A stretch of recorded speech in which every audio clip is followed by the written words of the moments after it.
Life will ఇచ్చిన తర్వాత కూడా జయదేవ్ బిల్లాకు ప్రమాదం తప్పలేదని సాగర్ చెప్పడంతో ఉలిక్కి పడ్డాడు రాఘవ్ బిల్లా.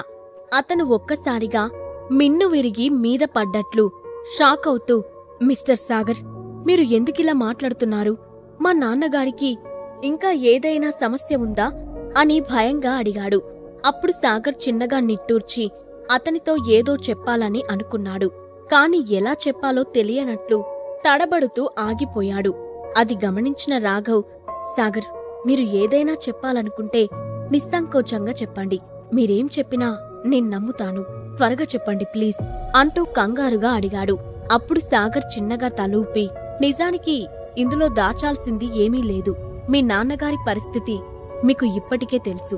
కాని మీకు అసలు విషయం చెప్పే ముందు నేను మిమ్మల్ని కొన్ని ప్రశ్నలు అడగొచ్చా అని అడిగాడు. తప్పకుండా అడగండి. మీరేం అడిగినా సమాధానం చెప్తాను హడావుడిగా చెప్పాడు రాఘవ్. మీ నాన్నగారు 2 నెలల నుంచి తీవ్ర అనారోగ్యంతో బాధపడుతున్నారా? ఆరా తీస్తున్నట్లుగా అడిగాడు సాగర్. అవును, ఆ విషయం మీకెలా తెలుసు అని ఆశ్చర్యంగా అడిగాడు రాఘవ్. కాని సాగర్ అతని ప్రశ్నకు సమాధానం చెప్పకుండా, నా ఊహ కరెక్ట్ అయితే అతను మొదట్లో ఎక్కువగా నిద్రపోయేవాడు కాదు. మాటలు కూడా నత్తిగా మాట్లాడుతూ ఉండాలి. ఆ తర్వాత జ్వరంతో తలవాచిపోయినట్లుగా ఫీలయ్యాడు. మెల్లగా అతని శరీరం బలహీనంగా తయారై చివరకు అతను స్పృహలో లేని స్థితిలో మంచం పట్టాడు. దాదాపు నెల నుంచి ఈ పరిస్థితిలోనే ఉన్నాడు. నేను చెప్పింది కరెక్టేనా అని కూల్గా అడిగాడు. అతని మాటలు విన్నా రాఘవ్ షాక్ అయ్యాడు. నిజంగానే సాగర్ చెప్పిన ప్రతి మాట నిజం. అవన్నీ తన తండ్రి కొన్ని రోజుల నుంచి ఎదుర్కొంటున్న ఇబ్బందులే. దాంతో అతను తనలో తానే ఆలోచిస్తూ, ఇతను ఇంత కరెక్ట్గా ఎలా చెప్పగలిగాడు? దీనికి 2 అవకాశాలు ఉన్నాయి. ఒకటి, ఇతను రాధిక చెప్పినట్లు నిజంగా ఆల్కెమీలో అద్భుతమైన స్కిల్స్ కలిగినవాడై ఉంటాడు. అందుకే కంటి చూపుతోనే లక్షణాలు చెప్పగలిగాడు. అదే నిజమైతే ఇతని ట్రీట్మెంట్ కూడా అద్భుతంగా ఉంటుంది. రెండోది, ఎవరైనా శత్రువులు ఈ విషయాలన్నింటినీ ఇతనికి చెప్పి మాపై ఏదైనా కుట్ర చేయడానికి ప్రయత్నిస్తూ ఉండొచ్చు అని అనుమానంగా అనుకున్నాడు. అతని మనసులో ఆలోచనలను అర్థం చేసుకున్న సాగర్ చిన్నగా నవ్వి, మీరు భయపడకండి. నేను కాసేపటి క్రితం మీ నాన్నగారి గదిలోకి అడుగు పెట్టినప్పుడు మీ బిల్లా ఫ్యామిలీకి పట్టిన దురదృష్టం ప్రస్తుతానికి తప్పిందని చెప్పాను. ఆ మాటకే మీ అబ్బాయికి కోపం వచ్చింది, గుర్తుందా అని అడిగాడు. ఆ మాటకు రాఘవ్ గుర్తుందన్నట్లుగా తల ఊపాడు. సరే, మీరు నాకు మరో విషయం చెప్పండి. ఈ మధ్య మీకు కూడా కలలు ఎక్కువగా వస్తున్నాయా? ఆ కలలో మరణించిన మీ పూర్వీకులు కనిపిస్తున్నారా అని అడిగాడు సాగర్. ఆ ప్రశ్న వినగానే రాఘవ్ ఏదో భయంకరమైన విషయం విన్నట్లు ఉక్కిరి బిక్కిరవుతూ అటూ ఇటూ చూశాడు. అతని నుదుటి నుండి అప్పటికే చెమట చుక్కలు కారిపోతున్నాయి. దానికి కారణం సాగర్ చెప్పింది పూర్తిగా నిజం. కానీ అతను ఇంతవరకు ఆ విషయాన్ని ఎవరికీ చెప్పలేదు. అందుకే అతను షాక్ అవుతూ, మిస్టర్ సాగర్, ఈ విషయాలన్నీ మీకెలా తెలుసు? మా నాన్నగారి హెల్త్ ప్రాబ్లమ్స్ గురించి చెప్పారంటే మీరు ఆల్కెమిస్ట్ కాబట్టి తెలుసని అనుకోవచ్చు. కానీ నా కలల గురించి మీకెలా తెలిసింది అని నమ్మలేనట్లుగా అడిగాడు.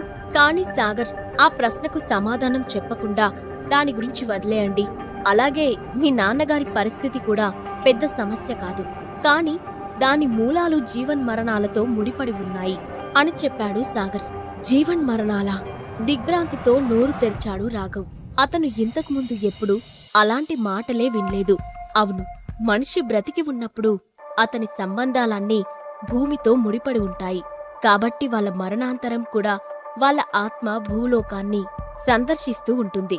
కానీ ఇది కేవలం వాళ్ళ కర్మలపై మాత్రమే ఆధారపడి ఉంటుంది అని అన్నాడు సాగర్. ఆ మాటలకు రాఘవ్ అయోమయంగా చూస్తూ, అది సరే, కాని ఇదంతా ఇప్పుడు నాతో ఎందుకు చెప్తున్నారు అని అడిగాడు. ఎందుకంటే మీ పూర్వీకుల ఆత్మలు కూడా ఇప్పుడు భూమిని సందర్శించే ప్రయత్నం చేస్తున్నాయి. దానికి కారణం మీ పూర్వీకులలో ఎవరో ఒకరిని మీ కుటుంబం అవమానించేలా ప్రవర్తించింది. అందుకే ఇదంతా జరుగుతుంది అని చెప్పాడు సాగర్.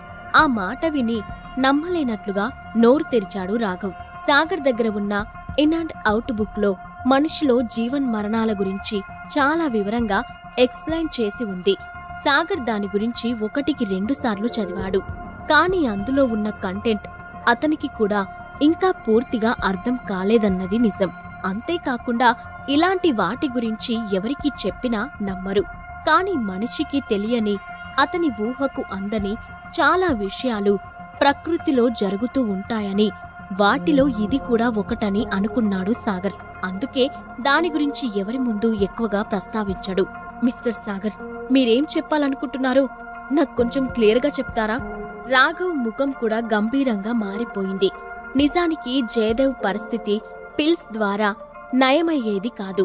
అందుకే సాగర్ ఒక క్షణం ఆలోచించి, చూడండి రాఘవ్ గారు, మీకు మీ నాన్నగారికి ఇద్దరికీ ఒకే రకమైన లక్షణాలు ఉన్నాయి.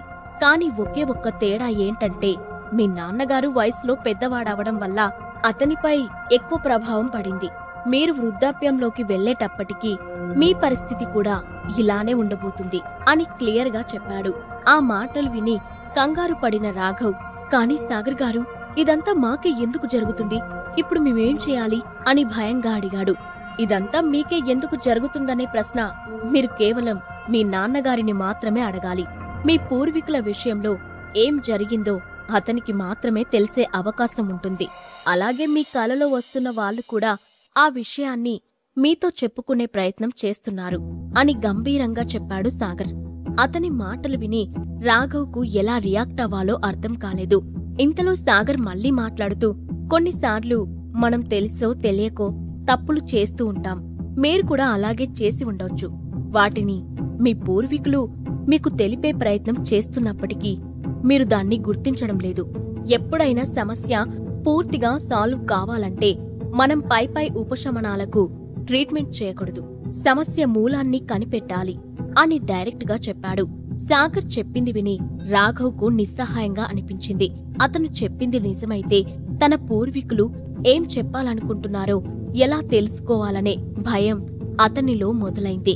దాంతో అతను అనుమానంగా సాగర్ వైపు చూస్తూ, నిజంగానే ఈ జీవన్మరణాల కాన్సెప్ట్ ఉందంటారా అని అడిగాడు. ఇది మీరు నమ్మడం కష్టమని నాకు తెలుసు. కాని ఇది ఉందా లేదా అని నమ్మడం కూడా మన నమ్మకాలపైనే ఆధారపడి ఉంటుంది. దీనికి ఎలాంటి శాస్త్రీయమైన ఆధారాలు కూడా లేవు. కాబట్టి దీని గురించి నేను క్లియర్గా మీకు ఏది చెప్పలేను. కాని మనం ప్రయత్నం చేయడంలో తప్పులేదు. కాబట్టి మీరు ఒకసారి మీ పూర్వీకుల సమాధుల దగ్గరకు వెళ్లి పరిశీలించండి. మీకు తప్పకుండా సమస్య ఎక్కడుందో అర్థమయ్యే అవకాశం ఉంది అని చెప్పాడు. కానీ మిస్టర్ సాగర్, ఇదంతా అంటూ రాఘవ్ ఇంకా ఏదో ప్రశ్నించబోతూ ఉండగానే సాగర్ మధ్యలోనే ఆపి అతన్ని అడ్డుకుంటూ, సారీ రాఘవ్ గారు, ఇక నేను బయలుదేరాల్సిన టైం అవుతుంది. నా పని నేను పూర్తి చేశాను. మీకు ఇంకా నాతో ఏదైనా అవసరం ఉంటే హైదరాబాద్కొచ్చి మాట్లాడండి అని చెప్పి రాఘవ్కు మాట్లాడే అవకాశం ఇవ్వకుండానే అక్కడి నుండి పైకి లేచాడు.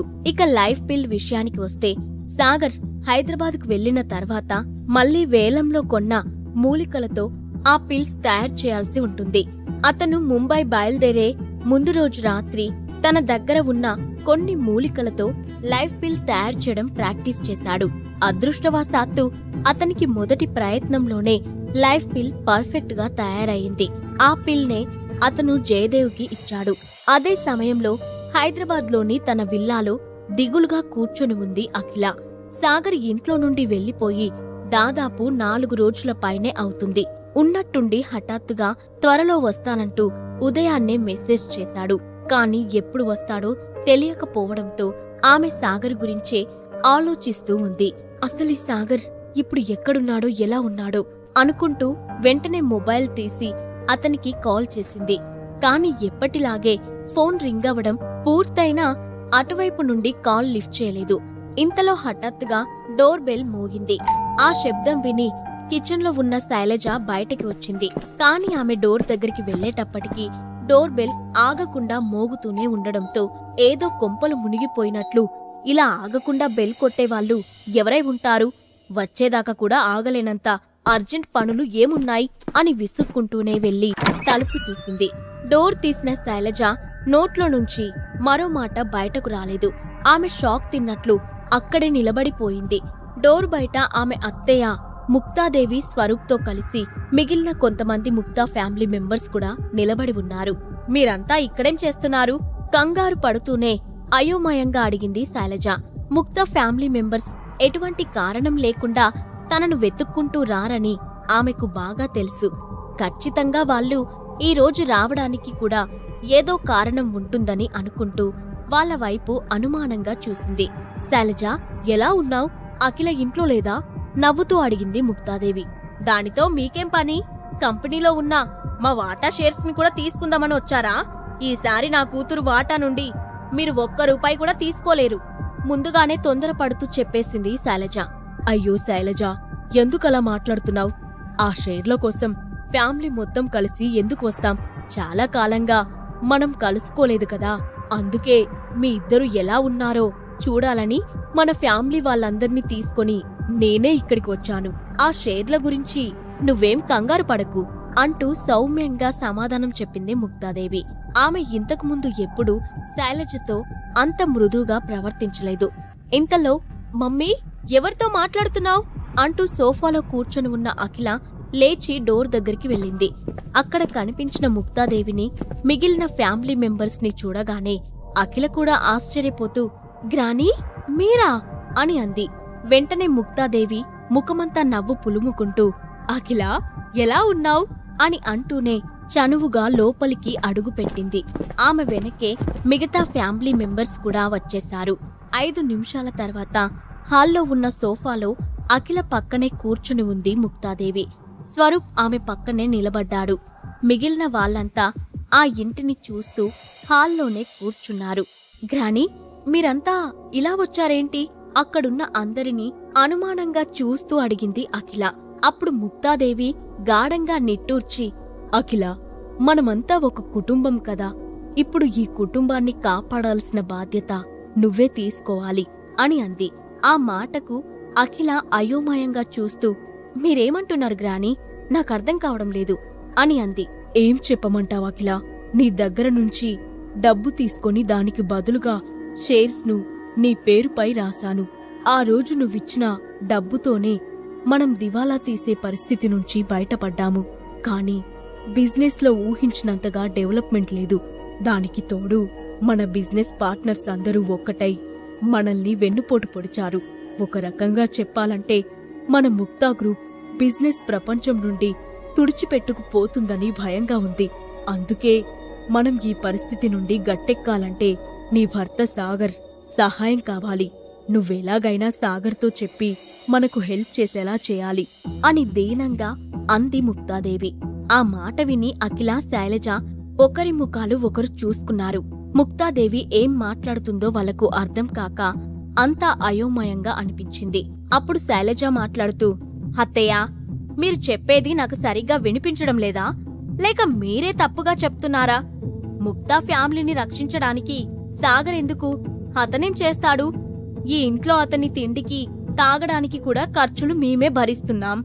ఒక్కరోజైనా అతను ఇంట్లో లేకపోతే మా ఇంట్లో రేషన్ మిగులుతుందని అనుకుంటూ ఉంటాం.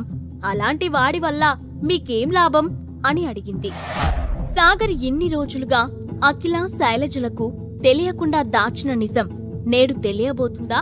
రాఘవ్ బిల్లా తన సమస్యకు మూల కారణం తెలుసుకోబోతున్నాడా? ఈ ప్రశ్నలకు సమాధానాలు తెలుసుకోవాలంటే నెక్స్ట్ ఎపిసోడ్ వినాల్సిందే.